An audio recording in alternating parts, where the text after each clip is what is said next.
రాహుల్ గాంధీ అనుకోకుండా చేస్తాడో, తెలిసి చేస్తాడో, తెలియక చేస్తాడో, పొరపాటున చేస్తాడో, ఎప్పుడు ఏదో ఒక రాద్ధాంతం చేస్తూనే ఉంటాడు. ఇప్పుడు ఆయన చేసినటువంటి పెంట వల్ల చాలా మంది ఇబ్బందికి గురవుతున్నారు. ముఖ్యంగా నిన్న ఏఐసి కార్యాలయంలో ఏర్పాటు చేసినటువంటి ప్రెస్ మీట్ లో ఈసీ చాలా దారుణాలు చేస్తుంది, ఓట్లు దొంగతనం చేస్తుంది, కొంతమంది తీసేస్తుంది, అది కూడా ఒక సాఫ్ట్వేర్ ఉపయోగించి ఓట్లన్నింటినీ తొలగిస్తుంది.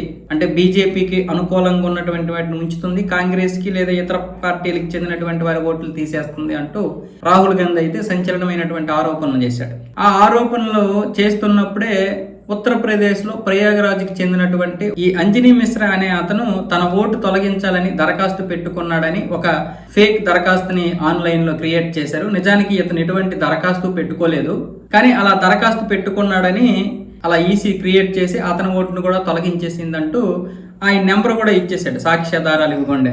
తీరా వచ్చేసరికి ఆ నెంబర్ బయటపడేసరికి ఇప్పుడు జనాలందరూ ఆయనకి ఫోన్ చేస్తున్నారు. దాంతో ఇప్పుడు ఆయన ఏమొచ్చేసి చిరాకు పడుతున్నాడు. ఇదేంటిది, రాహుల్ గాంధీ నా నెంబర్ ఇచ్చేసరికి నేను ఆశ్చర్యపోయాను. అసలు నేను దరఖాస్తు చేశానో చేయలేదు పక్కన పెట్టండి, అసలు నాకు దాంతో సంబంధం లేదు.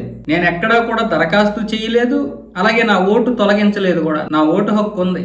ఆయన అలాగే ఆరోపించినట్లుగా నా ఓటు ఎవరు తీసేయలేదు. నా ఓటు హక్కు అయితే ఉంది. నేను ఎక్కడ దరఖాస్తు చేసుకోలేదు. నేను ఎందుకు నా ఓటు తొలగించాలని దరఖాస్తు చేసుకుంటాను? పైగా దరఖాస్తులో ఉన్నట్లుగా ఏదైతే ఓటు తొలగించేశారో రాహుల్ గాంధీ ఆరోపించాడో ఆ ఓటు అయితే నాకు ఉంది. ఎక్కడా కూడా ఈసీ తొలగించలేదు. నేను ఇప్పుడు చాలా సార్లు ఓటు వేస్తున్నాను. 15 సంవత్సరాలుగా నేను ఈ నెంబర్ వాడుతున్నాను. ఇప్పుడేమొచ్చేసి విపరీతంగా జనాలందరూ కలిసి ఫోన్ చేస్తున్నారు.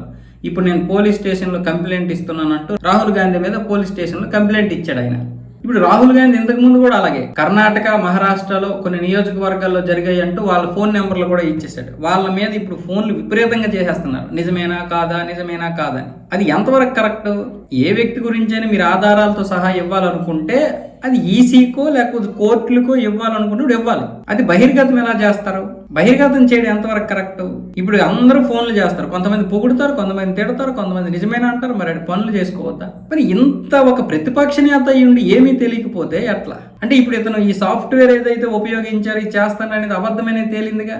ఈ సాఫ్ట్వేర్ ఉపయోగించి ఓట్లు తీశారు అన్నాడు. మరి అతని ఓట్లు కూడా తీశారని చెప్పాడు. మరి అతని ఓటు ఉందని చెప్తున్నాడు ఆయన. అతనే స్వయంగా చెప్తున్నాడు. అంజనీ మిశ్రా అని అతనే చెప్తున్నాడు. ఇంకేముంది? మరి ఇతను పరువు పోయినట్లా కాదా?